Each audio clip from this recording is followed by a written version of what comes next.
Selamat sore teman-teman. Oh gitu, oke. Jadi di sebelah sini udah ada beberapa harapan. Tadi dibantu sama Mas Sultan, sudah dibantu mengelompokkan. Kemudian di sebelah sana ada beberapa kekhawatiran. Jadi sekarang saya ingin membacakan sekilas beberapa harapan. Kurang lebihnya ada, sorry, I should switch.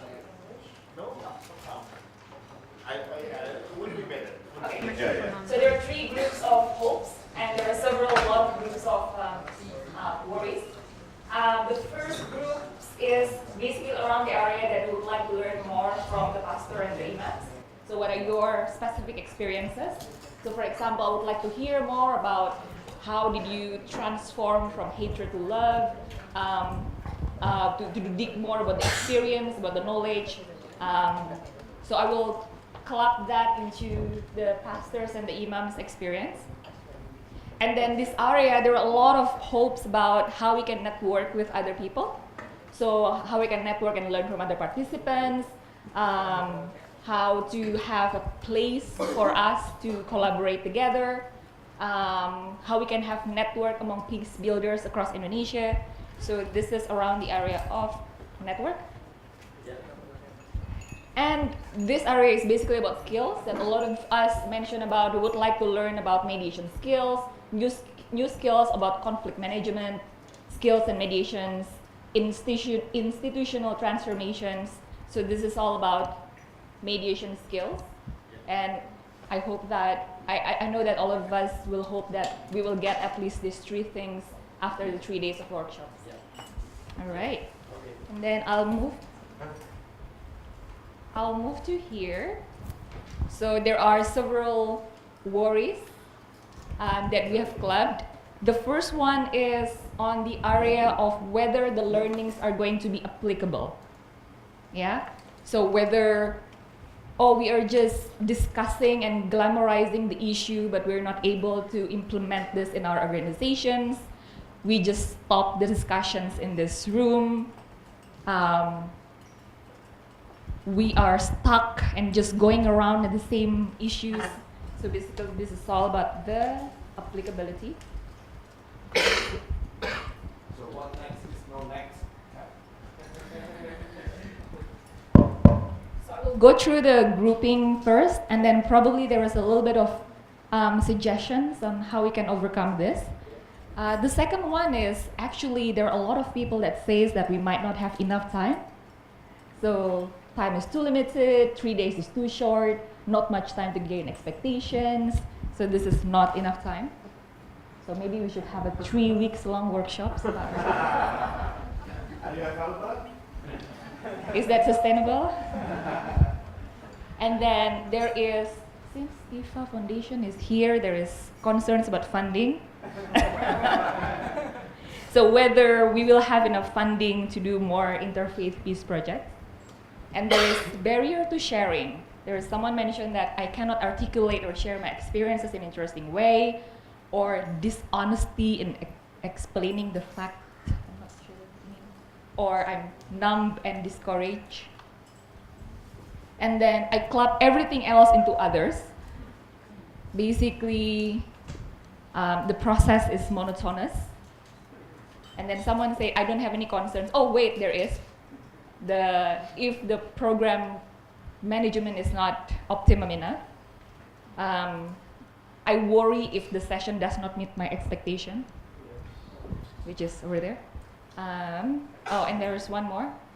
I worry if there are people smoking in the breakfast and lunch area because this.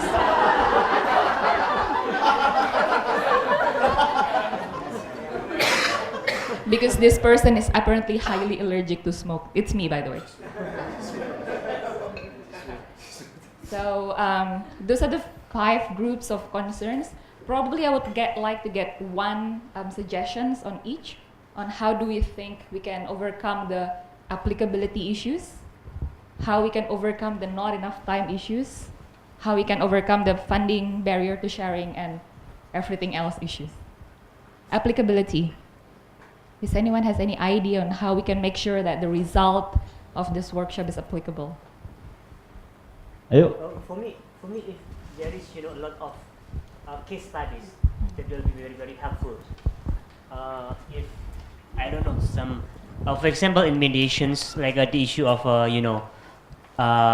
pro-life, pro-choice, something like that, or many things. But this kind of things. Of course, many people also facing conflicts that we can share and how we can mediate that, something like that. Yeah. Thank you, Pak Denny. So more case studies, yeah, probably also from the facilitators, but also from all of us. On not enough time, does anyone have any suggestions on how we can overcome this not enough time? Yang saya udah punya yang adalah satu tadi. Kalau kalian ini penting sekali ya. Next we can answer kalau mau kalian jam 7. Dan actually before this session she was talking about there was not enough time actually for us to familiar with now with one another. Maybe JJ has suggested tomorrow morning, very early in the morning. The first thing we do, we will going to do tomorrow morning is introduce ourselves more to one another. I think that's possible. Yes. That positive impact. Okay. Yes. Yeah. Yeah, perhaps if we agree, we can start tomorrow earlier. I mean, perhaps 8 o'clock. Agree?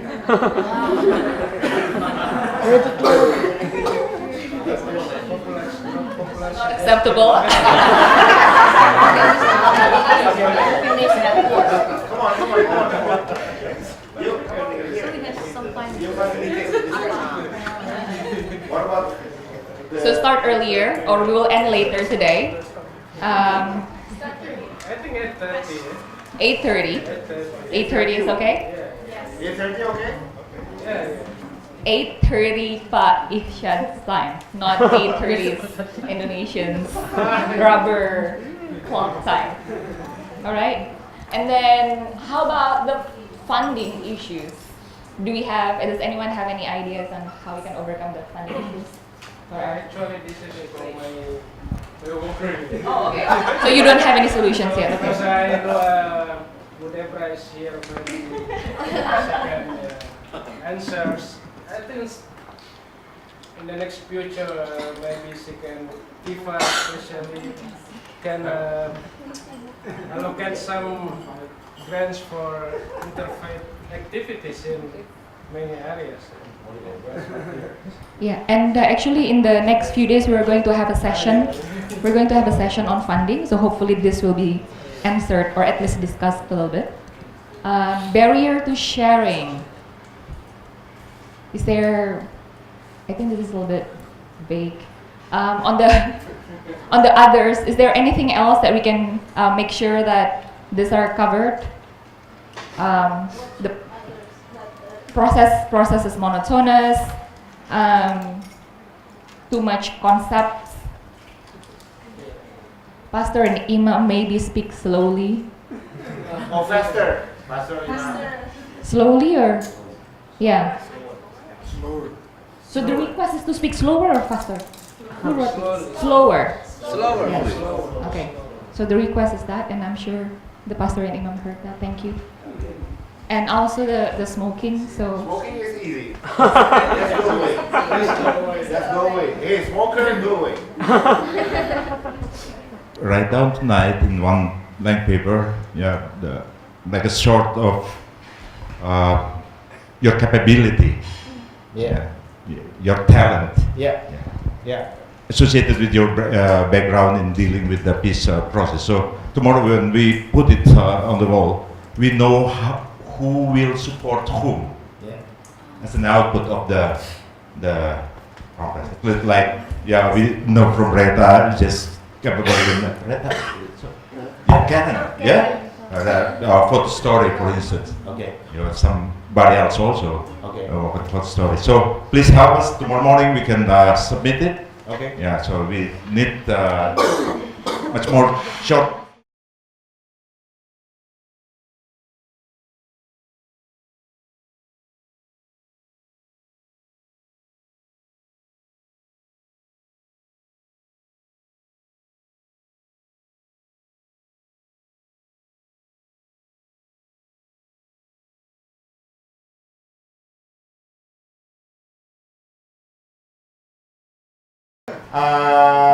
We'll be starting with the Imam and the Pastor and discussing it today. Actually, this session we'll dig up if we have to add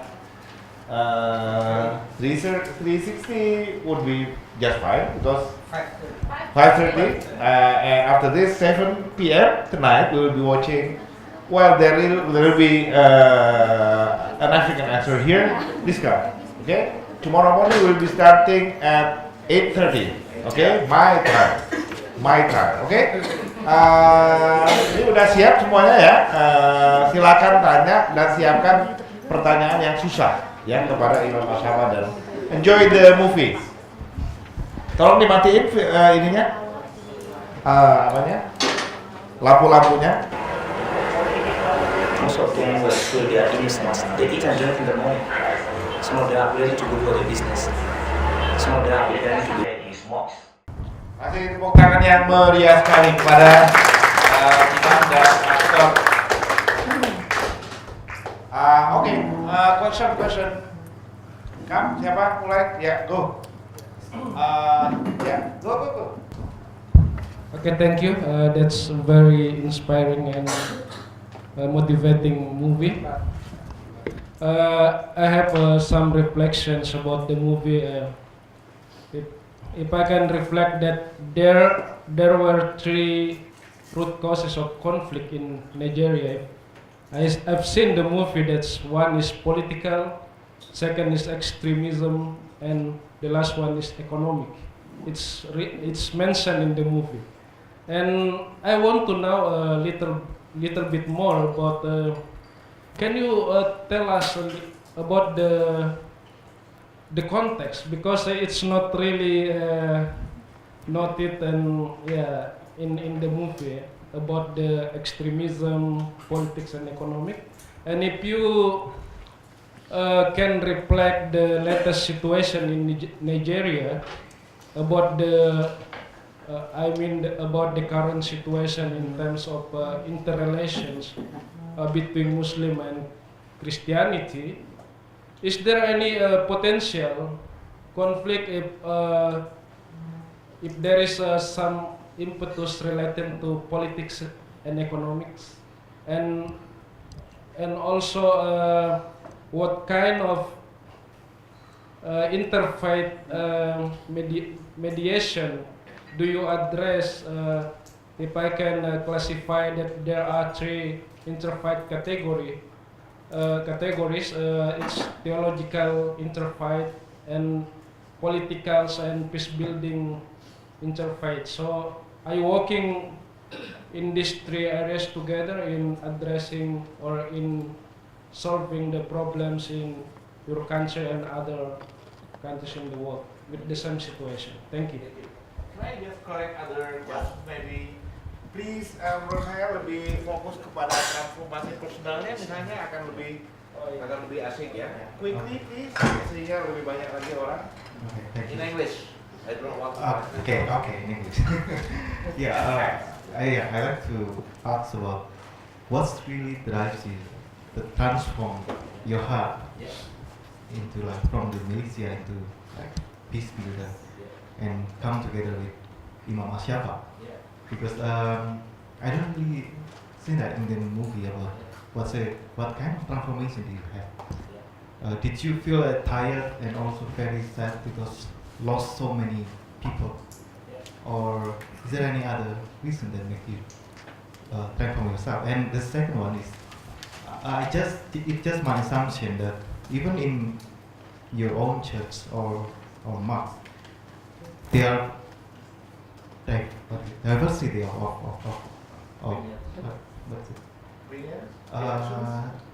diversity of ideas about. Not all people agree with your idea to come together or to come into peace with the other religious beliefs. So how did you overcome that? Thank you. Other questions? Muslim, quickly. Go. No movie mentioned about that both of you successful to convince your group and your family that for Imam Pastor James not threat anymore. So, but there is no explanation how. So my question is how you convince your wife that Imam okay now, and your family You wouldn't kill it. wouldn't kill you, and then your community, your groups, because your group is very helpful in doing that. Thank you. Any more questions? Pengaruh ya, bentar ya. I learned something from the movie that we just watched just now. But one thing that I learned basically in dealing with the conflict, religions-based conflict, actually religions is not teachings about the conflict, but religions in many ways used as a tool to fuel the conflict. That's the point that I saw from the movie that we just watched. But there is an interesting narrations that I got from Pastor James and also Imam about the assumption. So the assumptions is one of the source of the conflict that happened in Nigeria. And I think it's also one of the source of conflict in many areas. But the most important things for me then, and this is my question to both of you, is how to change people's ways of thinking from the assumptions, from the prejudice between one community and to another community. Because changing of mind, it's not a short period. It takes some time. But I think and also we need to learn from both of you. What is your strategies? What is your approach? What is your methods in getting rid of the assumptions, the prejudice among the communities? Thank you. Firdaus, ini dulu ya. Okay, my question is, I saw in the movie that both of you become repentant of the anger and hatred because of listening of the religious leader who speak about peace, right? So my question is, where were they when before conflict happened in Nigeria? So this should be the one, but now suddenly came. So what happened? I want to know the context of the religious leader as the actor of conflict and also peace. Yeah, I think we will attempt to, because it's long now, so that we don't forget. Here, one more. Okay. The last one. The first one. Quickly. I just want to know what is the hardest things that you face in building this. After this, yeah. Hardest what? Hardest thing that you are facing. Other things. In the last, the last couple of years. Hardest thing. What is The hardest, the most difficult. the most difficult task that you are they are facing? Yeah. Start with the gentleman who started. How are we looking at the context today? The context today on how we are managing the situation. There is, I know as a student of peace and conflict resolution, you may be tracking the trend of conflict in Nigeria. At the moment, the issue trending is about the secession, a request by some Igbo who wants to succeed from Nigeria, and ironically, most of them come from a most dominant Christian community. But so those their secession plans and bid and agitation is purely political. But when it came to one of the states in Nigeria, unfortunately, some people in the south who are perceived to be Muslims and some who are also northerners who are Christians were attacked. So when it came to the city of Jos, it took a religious dimension, in spite of the fact that it's political. So how did we handle that? We have an ongoing what we call North-South dialogue. The southern East Nigeria is predominantly Igbo and Christians, and the northeastern Nigeria, particularly the state of Bauchi and Imo that we took as a pilot scheme, they are predominantly Muslims. So we moved the Muslims to south to live among the Christians to see these are not demons, they are human beings. And we picked also the Igbos from the south and took them to the north to mingle and live among them for a few 3 days and to learn the cultures and know that, oh, these guys are not demons, they are also human beings. So to address that issue, we are doing what we call a North-South dialogue, which we intend to scale up. And so many religious leaders have keyed into it. And recently also, the issue is our work has been replicated at the national level. We have had wonderful successful, they say we should talk slowly, right? I just remembered, I'm rushing to give him the mic. But I think we still able to follow. Okay, for those who still have problems, I intend to slow down a little. Not too slow. Okay, middle fast. Okay, good.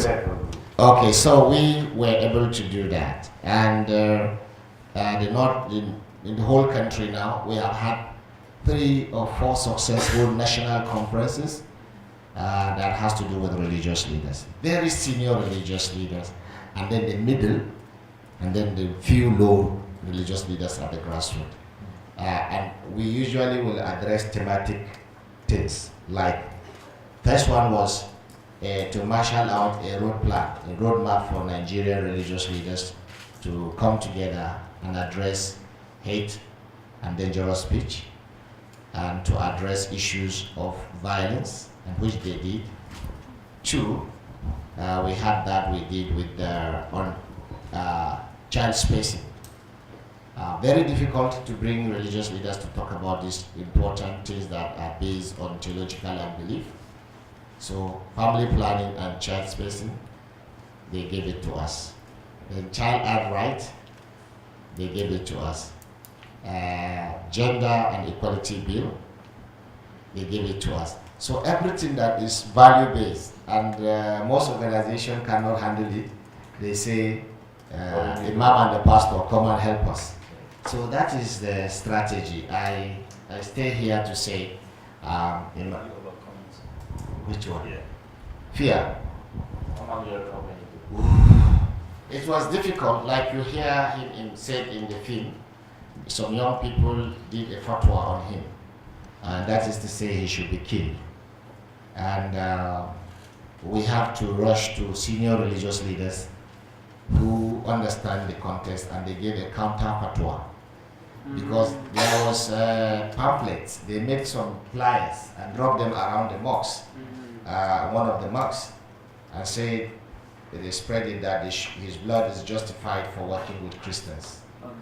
And leaders did a counter fatwa and said what he's doing is Islamic, and that is what Islam promotes, and that killed the spirit of killing him.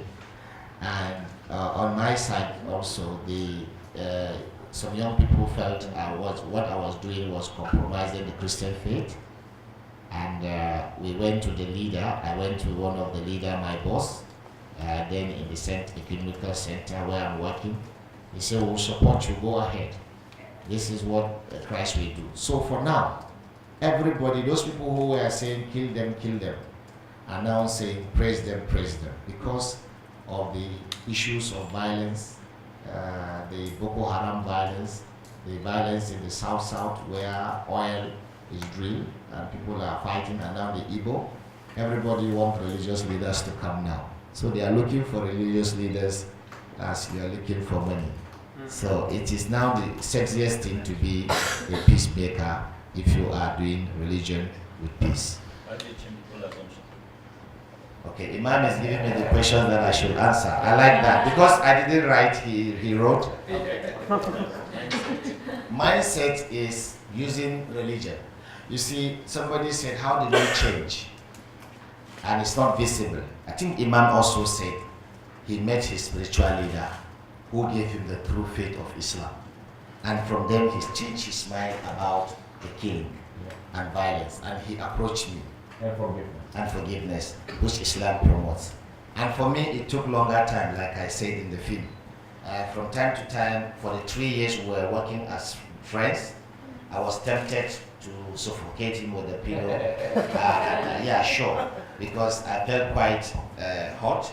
But then, the first that said, "Thou shalt not kill," and me too, another pastor told me, you cannot preach Jesus Christ with the hate you have for the Muslim. You have to love them. You see, we were both influenced by our other religious leaders who think positively.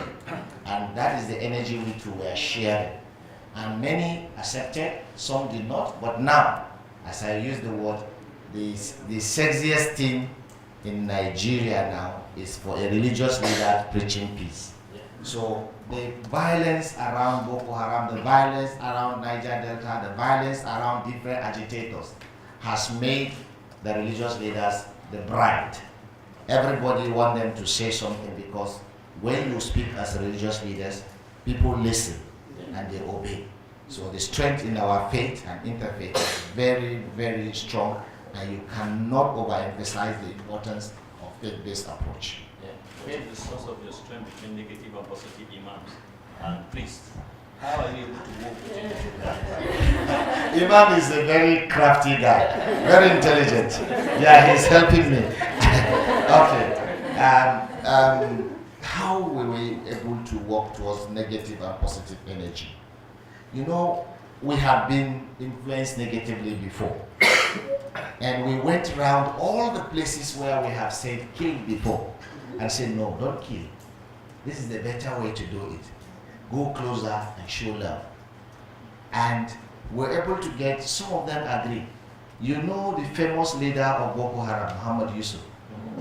We trained him 2006. On our attendance list, his name is there and his signature. But he said, Imam, you can be in interfaith, but don't bring other Muslims because they can be convinced to leave Islam. Imam said no.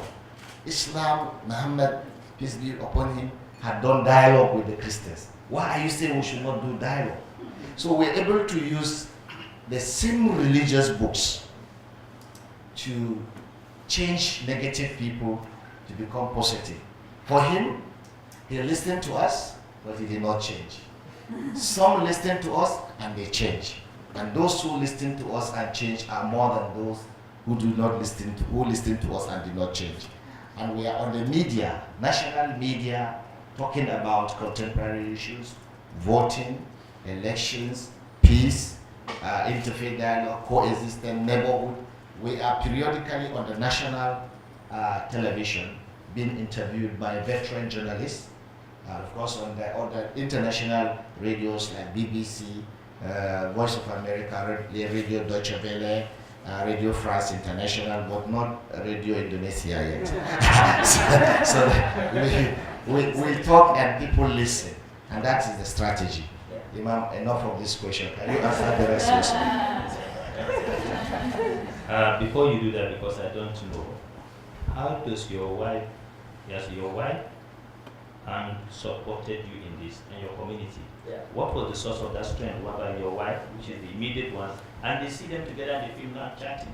Is this so rosy at the beginning? What does it happen? How do you feel?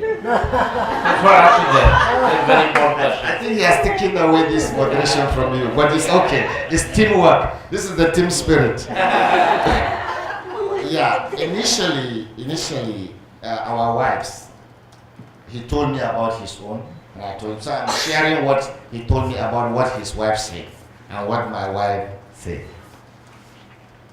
The wife initially was thinking, don't go to those Christians. You know they are wicked. They may kill you. And truly, her assertion was true. If we have gotten him, 3 prior to our meeting, chance meeting, probably he wouldn't have been alive today. Similarly, my late wife, because she died, the lady in the film died about 14 months, about almost 2 years ago now.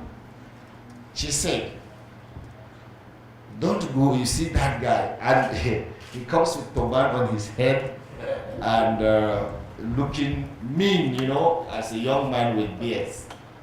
This guy will kill you. How old are you? Maybe 28, 29, 30. Yeah. Don't have anything to do. You know, you never trust these guys. They will kill you. So he came to your house? Yes. This particular man? Yes, that was the what broke. She said, well, that also put her thinking. But you know, women, it takes longer time to convince them. But when they are convinced, they are in. They are in. Not true. It's easy to convince the woman. Is that what you mean? Okay. Indonesian women, it's easy to woo you. Sometimes. I don't know. Okay. You're not a woman, but he's just thinking. So it was difficult initially to get her to move because both of them have seen blood. They have seen how young people of these two faiths have killed one another. So they were afraid for our lives. So they were genuinely concerned. But when Imam visited, when my mother was sick, and then she died, he came again. Her attitudes towards her started changing. The very first time he came to you, visiting your mom, he was himself. Yeah, he was himself. Or only later that he came with his friends? Mostly. Yeah. First of all, he came alone.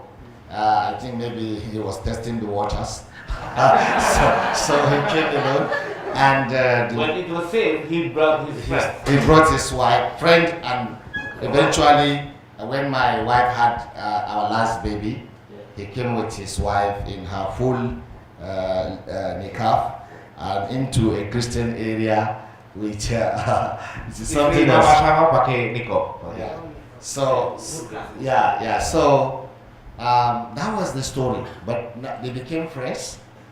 And they started planning to join us when we go out, and when we need women participants to our workshop and conferences, they also help to select those who will come. But apart from that, they are not leaders of the women.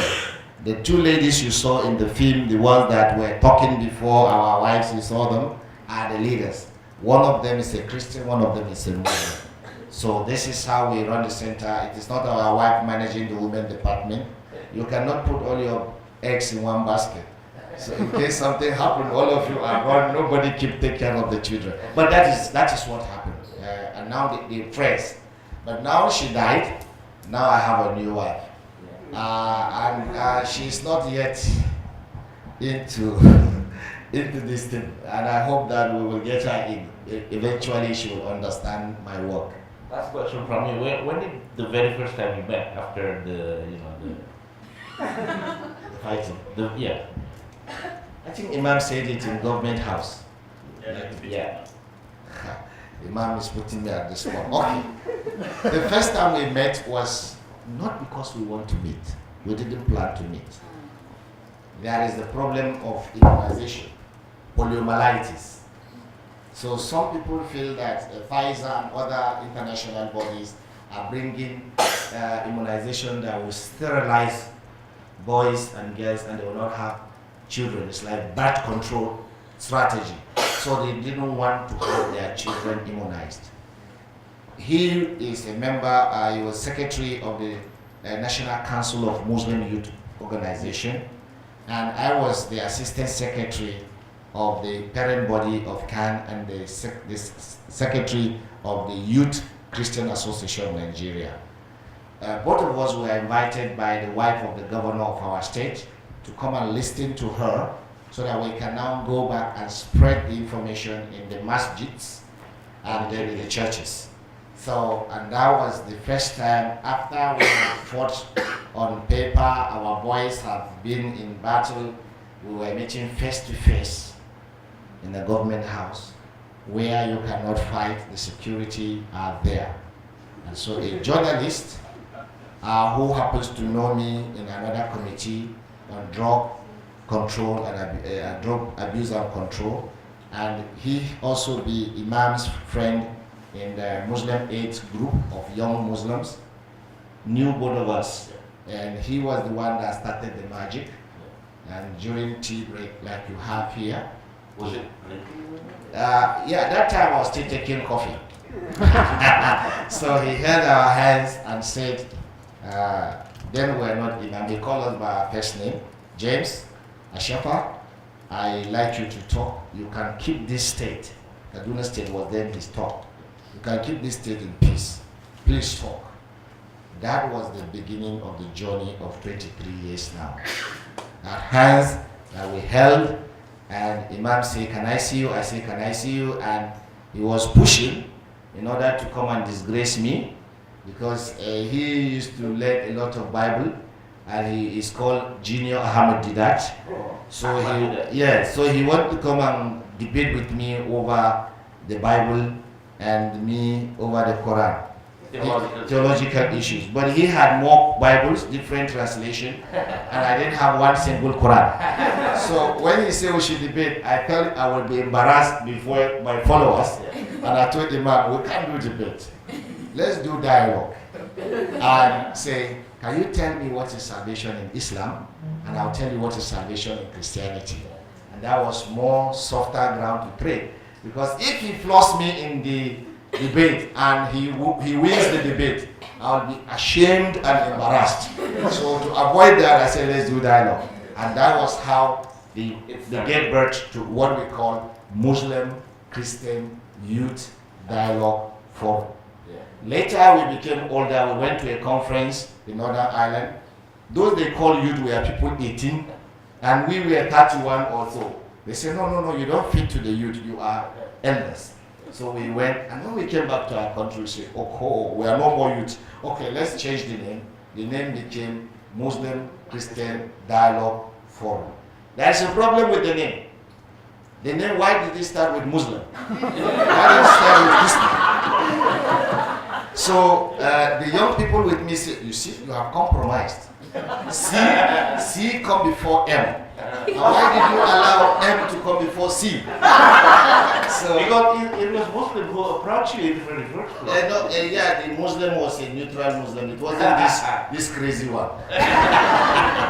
So eventually, I was struggling with the name. I went to my leaders and said, this is what they are saying. They said, no, nothing in the name, don't worry. It's the spirit behind what you want to do. So later, people of other traditional religions say, okay, you put us out of this. Why are you not part of it? And then we have some few people who practice Judaism in our group in Nigeria. They are Nigerians, but they practice Judaism. Are we not part of the Abrahamic tradition? We say, okay.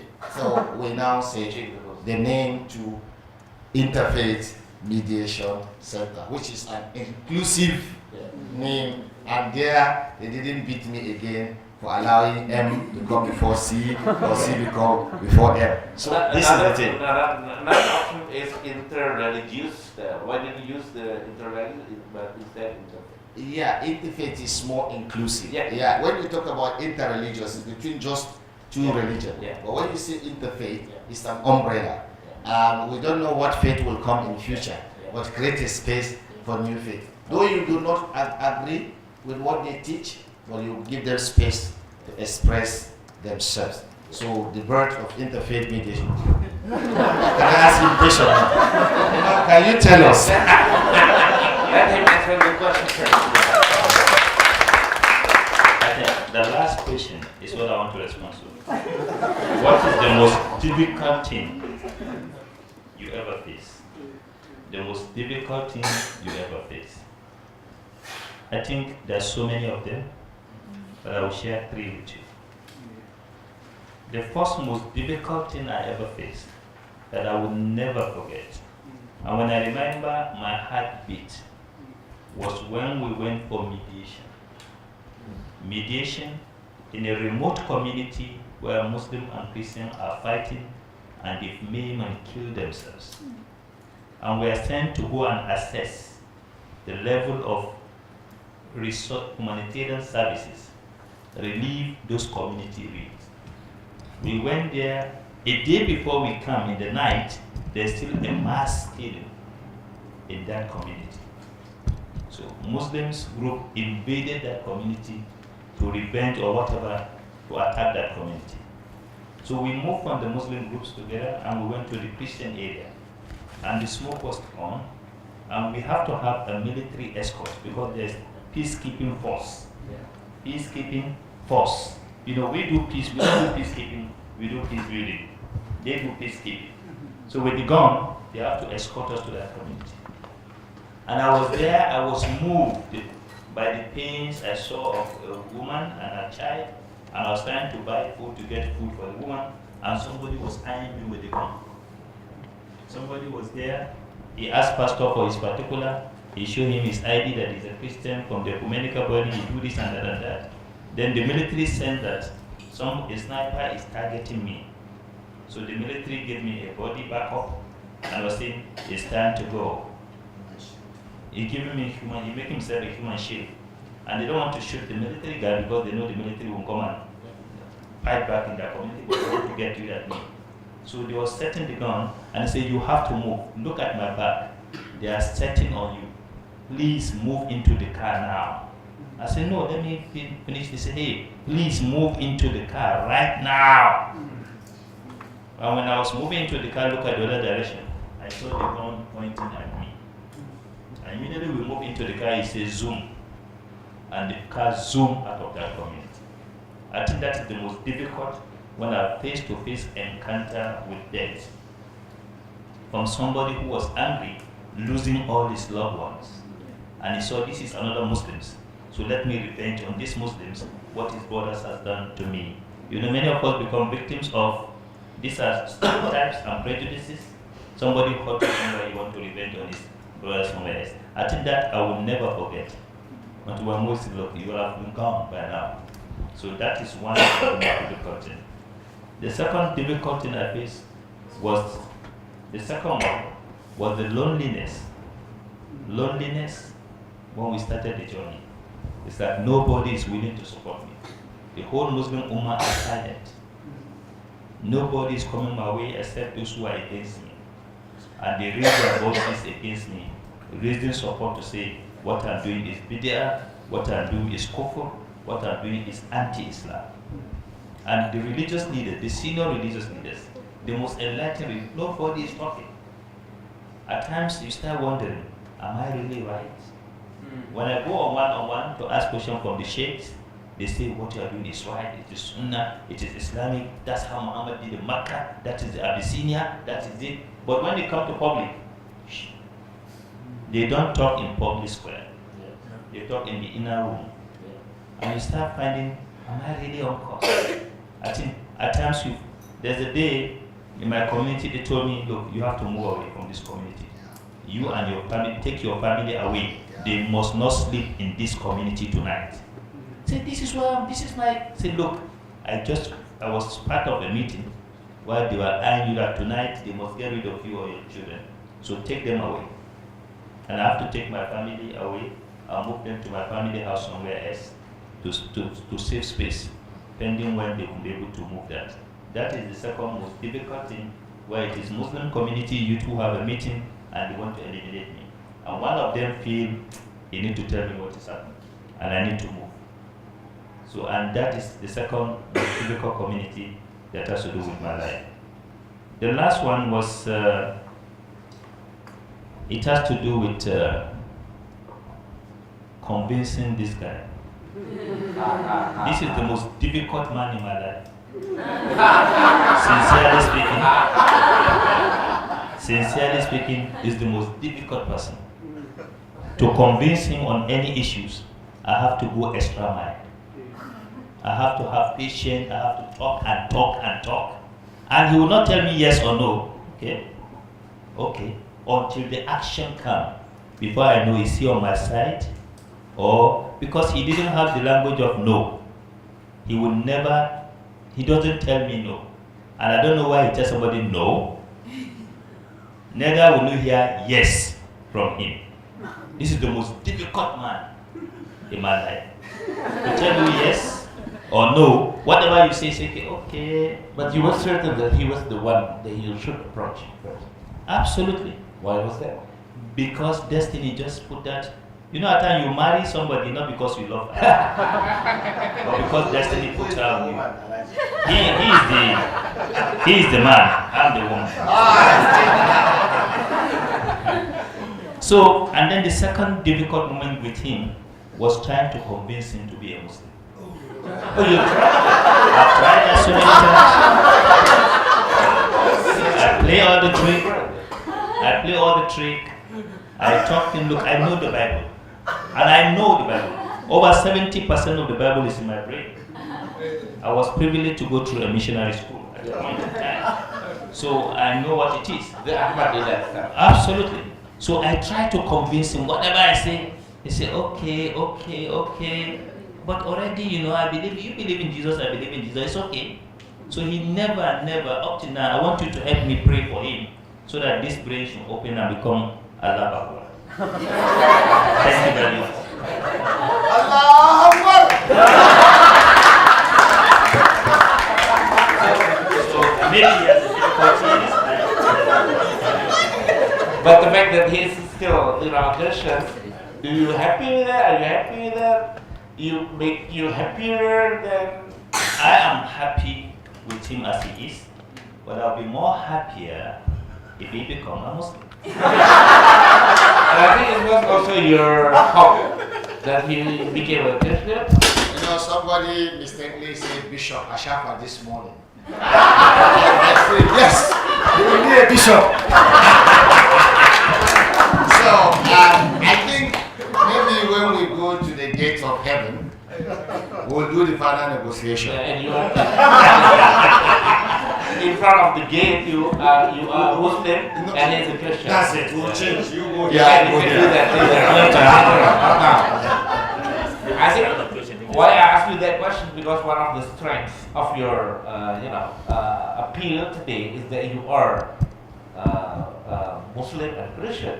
Yeah. It would be reduce your calling when you are Muslim. And it will reduce our calling if we're all Christians. Yeah. So I pray for him, he prays for me. But he was not the one who did your hand. He is responsible by proxy. He's responsible by proxy. So, generals don't go to fight quickly. They send the boys to fight. Okay. But some of us were little generals, so we went to fight. Okay. But remember, teman-teman semua, bahwa one of the reasons why they at the end of the day they came together is very secular reason, which is health reason. That's also health reasons. Any more questions? That's what I'm a good boss. Two questions.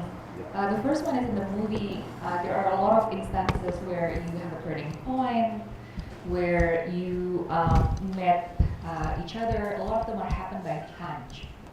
And then I'm wondering, in the peace building, it's very difficult to create chance. So what's your suggestions on how we can create more by design activities for peace building?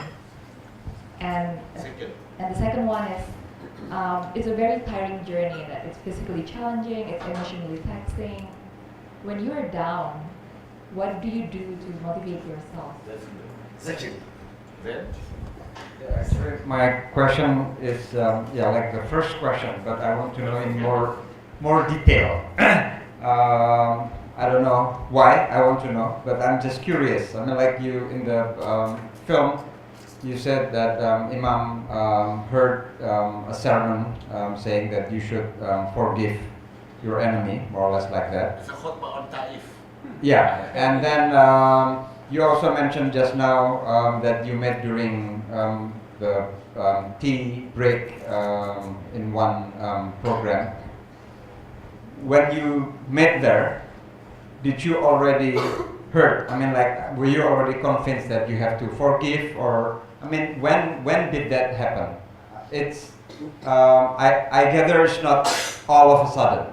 I mean, it's through some process. So yeah, curious. I mean, like how did the personal transformation took Was take it place? really a mu'jiza or something we can?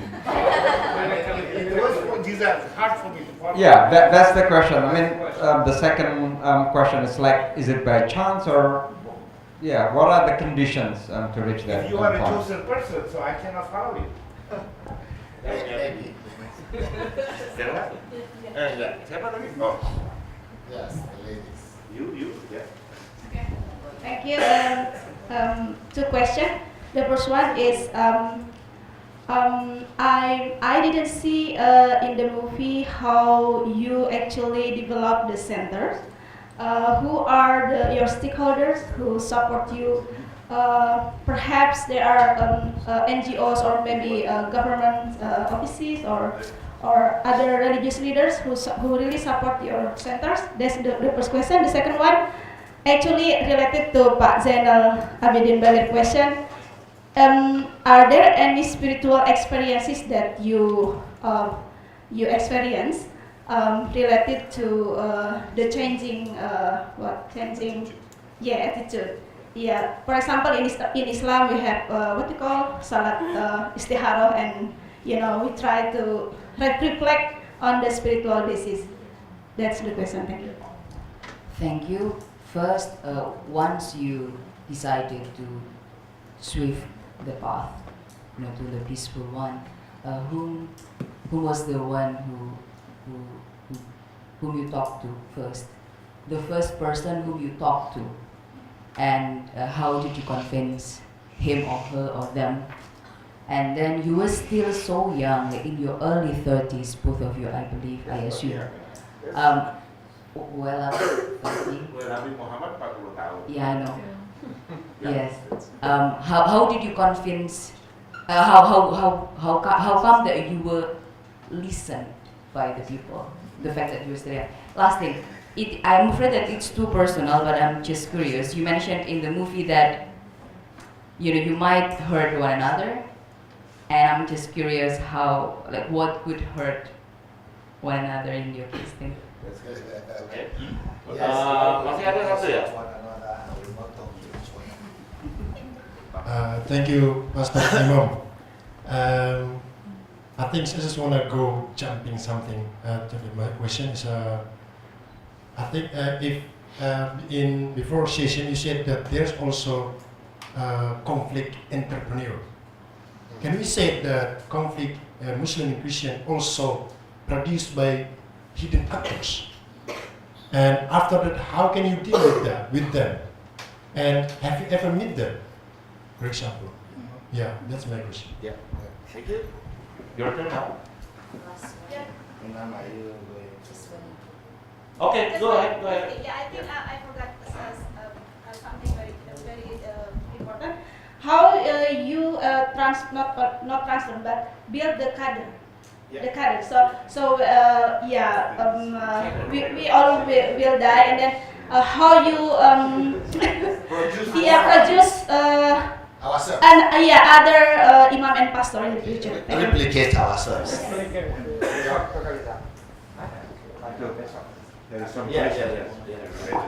Maybe you can answer that question later tomorrow, because that's also the strategy. Yeah. Question number one, sir. How do you create opportunity for change and inclusiveness? Opportunity for change, and inclusiveness. It is one thing that I may add is that we had a pedigree. We were fortunate to have been on the other side, and we have gone round the country preaching hate and telling the young people to hate the others. When we changed, it was very surprising that these guys who could kill are now friends. No. They paid him some money. No. They paid me some money. That was a very big turning point, and it was like a shock to the people we led before to fight and say now we don't fight again. And we justified our reason for not fighting on the religion. So if you must be a Christian, say this verse is a lie. If you want to be a Muslim, say this ayah is a lie. And none of them will dare say it is a lie. Transition Imam forgave me earlier. It took me longer to forgive. Why? In the first place, I was carrying a physical injury. He was carrying a psychological and emotional injury. And when he came that we made this move, I was suspicious. I used to carry pains. You know, somebody who used to write with the right, you cannot write again. And if I want to eat food, though it's not directly him coming to hit me, but he motivates the people who fight. He is the general. So the fault of the child is on the father. So, and when I eat, it smears my dress because my hands will be shaking because I wasn't born left. So it took me some time to process. And it took the Spirit of God through the servant of God who told me, you cannot be a true Christian until you forgive. You cannot preach Jesus Christ with the hate you have. You must change. And that was about 3 years later. I was working with him, but I had not processed my anger and I have not really forgiven him. It was after 3 years. But his own was quicker when he had the khutbah on the Jum'at from his Sufi. So don't forget to go to the Jum'at for it. Yeah. So it's useful. I think turning point. I think on that specifically, I came because when I get to the mosque, it's not just easy and rosy because the Imam says so. I continue processing because the khutbah, it becomes like a new thing to me. It's like the first time I'm hearing that Muhammad sallallahu alaihi wasallam went to Taif and he was stoned because people in Mecca rejected him. He went to go to another village to go and preach Islam, and the people in the village gathered the youth to stone him. And they stoned him, blood was flowing all over his body. He lost one of his teeth. And because of that, Muhammad was, and then God Almighty asked him, Hadith Qudsi, to say, how can I help you, Muhammad? Do you want me to destroy this? Because they live under the mountain. He said, can I throw the hill, the mountain? He sent the angel in charge of mountain.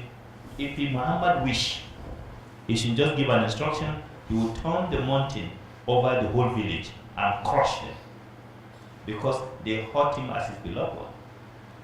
But what came from Muhammad was, Allahumma aghfir ahadi qawmi fa innahum la ya'lamun. Oh Allah, forgive my people because they are ignorant, that's why they stoned me. So when the Imam was saying, this is how Muhammad did. Why did he say my Qawmi? Why did he say? Why did he claim that this? Because they are part of his ummah, they are part of the nation. They are Arabs. They are just outside Makkah. It's part of the whole community. I remember Muhammad is a universal messenger. The whole world is his constituency, not just Arabian Peninsula. وَمَا أَرْسَلْنَاكَ إِلَىٰ رَحْمَةً لِلْعَالَمِينَ. So based on that, Muhammad said, these are qawmi, these are my community. Please, why? Don't destroy them. But it was not the first time that you hear about the story, right? Yes, but when he's saying it, it's like something new. It's a lenses drop from my heart, not from my eye. A lenses of pain came out of my heart to say, that is the way. And he said, remember Abu Sufyan in Makkah? He marched soldiers. They mobilized, maimed, and killed many Muslims. They put them under excommunication for 3 good years. No famine, no food, no anything. Muslims suffer starvation. But when Muhammad has power to revenge, when he come to Makkah, what did he say? He said, whoever go to Abu Sufyan's house is safe. Whoever go to Abu Sufyan, the king of Makkah, the worst enemy of Muhammad, so whoever go to his house is safe.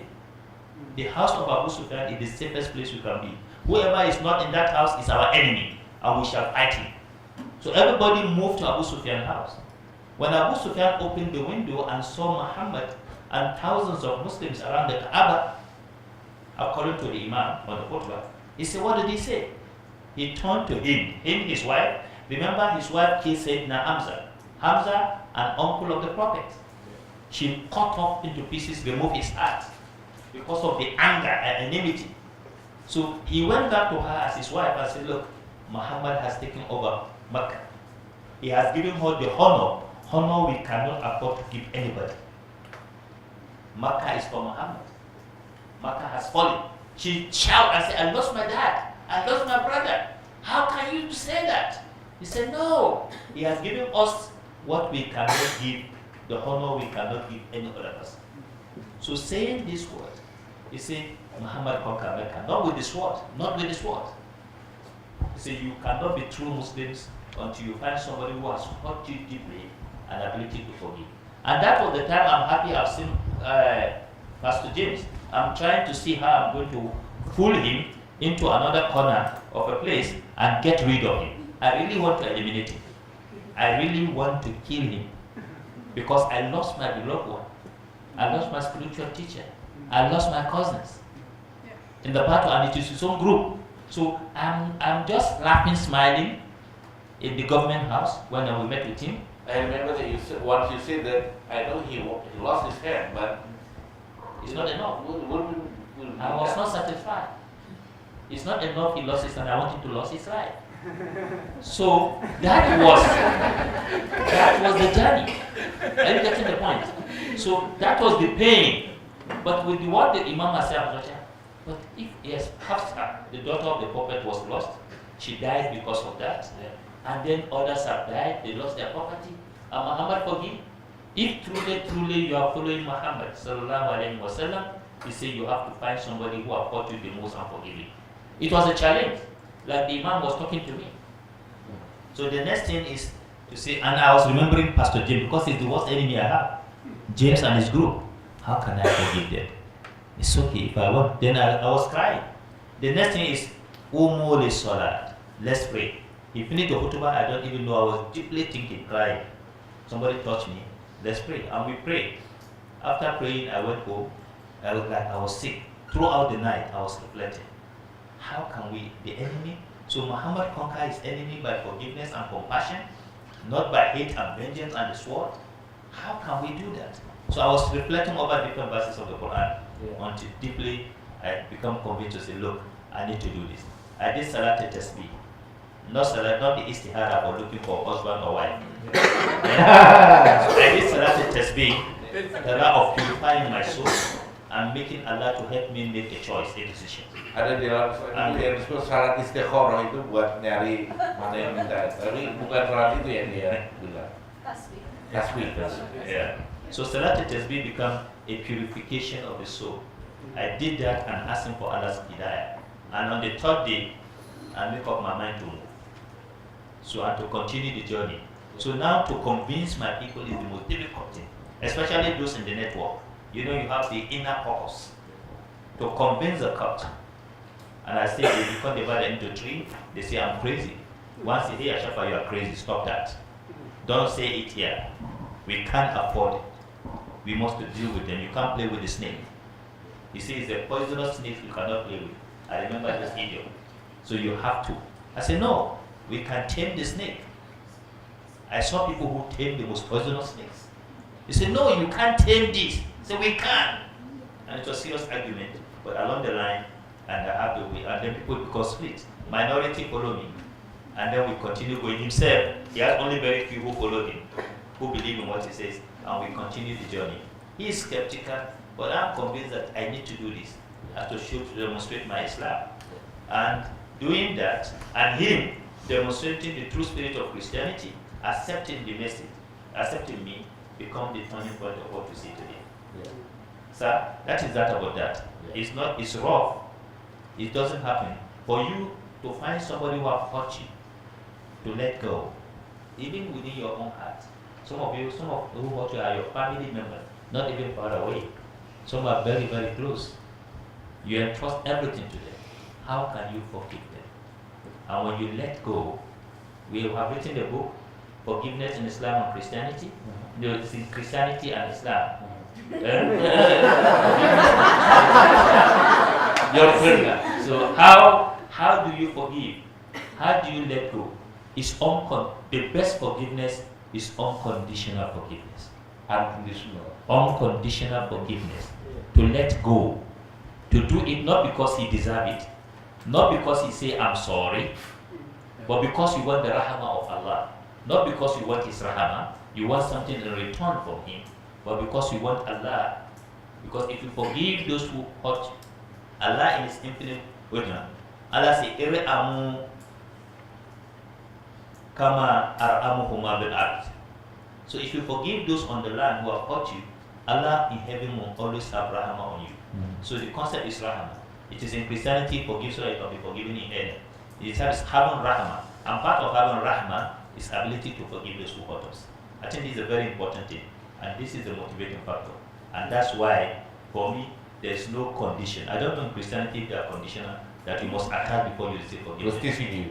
He was teaching you. 40 times 70 times 7 a day. If he hurts you, forgive him. So just write a blank check. I've forgiven you. For every hurt, say, I've already written the check. Take it. I've forgiven you. Go cash it. Yeah. So this is, both faith preaches forgiveness, and that's what we use to get where we are today. What do you do if you are down? I pray, I sing, I cry. Very good question. Well, as a matter of fact, when we are down, personally, I go into prayers. We do a lot of spiritual exercises. Like you saw the video where we went to reconcile after there was war, where the people came and sang peace. There are instances where people will go with guns and they will stay around, the soldiers will come and keep the place peaceful because they will like to fight. So we have tensions and we pray. Another time that Imam had, I feared, was, I told you in the film, he fell into a river. Yeah, I also had my fears. Then I said, wow, if this guy goes now in this water, it means the work is finished? No. So for this, we do a lot of prayers. When we have situation we want to go, even coming here, we pray to say, God, when we come, give us what to tell the Indonesians. We always go spiritual before we come. So what we manifest here is both from our knowledge and the help of the Almighty guiding us. So this is what we do all the time. And in terms of replication, we have trained at least over 100,000 people who are thinking spiritually. Some of them are imams, some of them are pastors. So basically they know about it. Yeah, in Nigeria, quite a lot. And for every state in the federation, we have trained at least one Christian, one Muslim young person. Now, even in our publications, you see, the first book we wrote was called The Pastor and Imam Responding to Conflict. Yeah. We are reversing it, and you may get copies soon. Yeah. The second book, the second thing was DVD. It comes with Imam and the Pastor. This, the BBC was Loving the Enemy. Yeah, it wasn't Imam and the Pastor. Okay, we had it, but that was not done by our permission. That was BBC doing it. They call it Loving the Enemy, Loving the Enemy Imam. You gave them permission before they do a documentary on you. That's right. But they didn't ask us the name. No, they don't need to ask you the name. Thank you very much. So the DVD that was done by the first DVD was BBC One, Loving the Enemy. They didn't call it Imam or the Pastor. Then the second DVD, which is the Imam and the Pastor, that we got 5 to 6. Yeah, 4 to 6. They now brought it, Imam and the Pastor. The book we wrote, Forgiveness, Christianity and Islamic Perspective. The next thing, the next book, it will be Islam and Christianity. So we alternate like that to accommodate our constituencies. We are very sensitive to the feelings of the people who are following us. Before they say, Imam has joined me or I have joined Imam. I refuse to keep the Sunnah. Because any day I put the Sunnah, my followers will say, you have become a Muslim. See, he's already living best. So when I was going to Galkayo, we were to go to Galkayo in Somalia. I said, okay, they see me as tiger, let me leave a small Sunnah. So I left it, and I realized that my ears were whiter than his. Oh yeah? So you see, it's hidden here in some white things. So I left it, but immediately that I couldn't make it again, and he went, I came back with my colleague. accept it before they say, look, he has become a Muslim. So you see, you have to be sensitive to the people you are leading. Yeah. How do you develop IMC Center? Yeah. How? Who that supported you? But I think we would She said have tomorrow. time to discuss. He said we leave that in the parking lot Yeah. against tomorrow, which is Okay. the big day for that. I think it's 5:40. I think we are running out of time. Why don't you give big applause to You clap more to our prof. Okay, another things to announce. We'll be having an African answer. You don't have to be here. We have to be somewhere else. But I think it would be good for them to see the movie for tomorrow. And that's it, I think. And tomorrow we will be in the room at 8:30. 8:30 Ihsan time.